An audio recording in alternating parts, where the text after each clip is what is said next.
My name is Sabrina McCurbin, and I am the Music Project Manager at the Alzheimer Society of Toronto. The Music Project started in 2012, and it was a really awesome way for the Alzheimer Society to start looking at ways to engage people with dementia in a very different way. By using music, we started really seeing how it was helping people to essentially come alive. So that's kind of the big goal of this program, is to provide personalized music to people living with dementia in Toronto. The program was inspired from a documentary called Alive Inside, and it was an incredible look at how music was used as a means of just social engagement and really bringing people who were living either still at home or living in a nursing home or long-term care facility into a new realm of themselves, if you will. And so it inspired us to start a program like this and to offer it in the city of Toronto, and we've been doing it since 2012. So my role with the Alzheimer Society is really to provide support for healthcare providers, frontline staff, in getting this program into their homes and facilities. And whether that's a day program, whether that's long-term care or hospital setting, it's really about how can we support your staff and your team in getting iPods from us and putting them on to your residents. I go out to the community, I present on the program, I provide formal training to staff, and I also present to family members as well about the benefits of the program. And I always reinforce the fact that the program is free, which never hurts. And we provide all of the materials, including the iPods with the music. So my goal, again, is to provide that ongoing support to make sure that the program is successful in whatever environment that it's in. Healthcare providers, frontline staff, if you will, are probably the most important people to this program, in the sense that they serve as the connectors between family members, residents, and to ultimately the Alzheimer Society to have the iPod become a part of a care plan.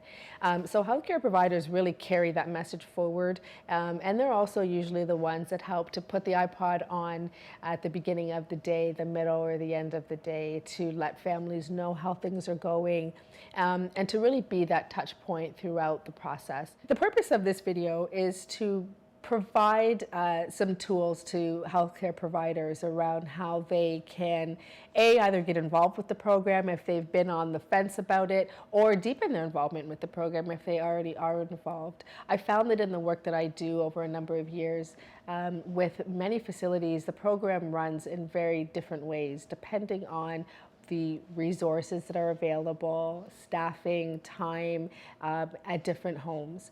And so I really wanted to create something where frontline staff can share what's worked for them, what hasn't, and to really just create an opportunity to learn from each other. Our goal at the Alzheimer Society is to really make it a very seamless process for a facility to get involved with the program. So the application process is quite simple. A home can go onto our website, which is musicproject.ca, to apply to the program, send in their applications directly through there, or get in touch with the Society or myself to get started. The application forms are quite simple to use, and frontline staff's role would really be to use those application forms to have a conversation with a family member around the type of music that their loved one might really enjoy. Best case scenario is that the person who's using the iPod themselves is able to be a part of that process and to talk about the music that they have loved all their lives as well. Once that form is completed, it would be simply sent in, just faxed in to the Alzheimer Society, and on our end, our job would be to load up those iPods with the music preferences. We provide the small little iPod shuffle, over-the-ear headset as well. So the iPods really are plug and play. They're ready to go. So we fill them up with music, and then we ship them right back to the home for use. What we're also doing at the Alzheimer's Society, behind the scenes, if you will, is we're making sure that we're connecting with families, and we're having those important conversations to help support them through that transition. So our social workers will connect, we'll have conversations, we'll provide information about the free services and supports that we also offer over and above the iPod program, which is a very important element to us, because we want to make sure that the information about navigating the system and and navigating really this disease is readily available to families who need it. To learn more and to apply to the program, please visit our website, musicproject.ca, or give us a call at the Alzheimer Society of Toronto. We'd be happy to get you started.